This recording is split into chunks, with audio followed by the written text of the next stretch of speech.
Peace and light, y'all. This is Cipherella coming to you from New York by way of Alabama. And I am here on the Underground Hip Hop Blog. So I first started rapping at the age of 11. That's when I had my first rap piece. I didn't start rapping seriously until I was around 23. That's when I moved here to New York. And in between that time, from 2013 to now, I would say that Moments has been my greatest project just because it's a piece that I actually thought about putting out.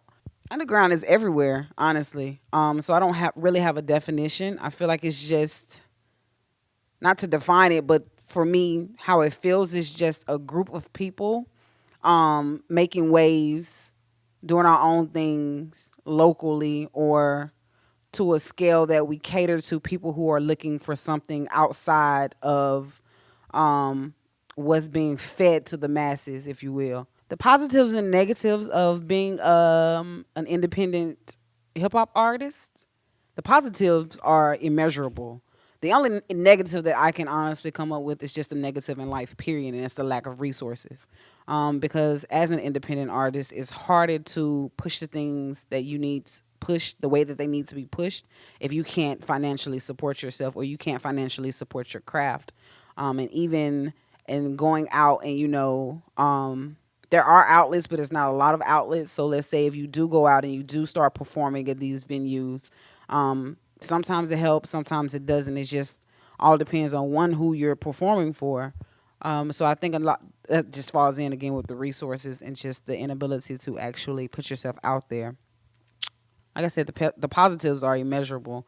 You have the freedom to actually evolve into who you want to be as an artist. And so, again, that ties into the underground question. A lot of us choose to form our own identities versus becoming what's expected of us from the culture as a whole.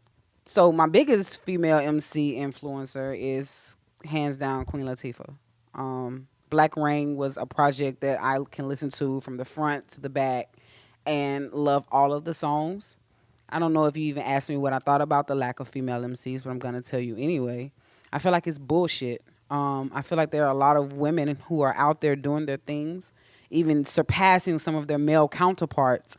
But then I also feel like with being a female MC, you were placed in this box. Whereas if I was a male, it would be easier because the females are going to like me because whether they're attracted to me or they actually dig my music. So now you have the female audience. And then the men are going to flock to you because they can relate to you on whatever level it is. Whereas if you're a female, you can have those females, but if they can't relate to you because of who you are or what you portray, then you've lost that audience. And then trying to pick up a male audience as a female is just nearly impossible because they won't relate to you, especially if you don't sell sex. So if you do sell sex, they probably won't appreciate your music as much as they will appreciate looking at you.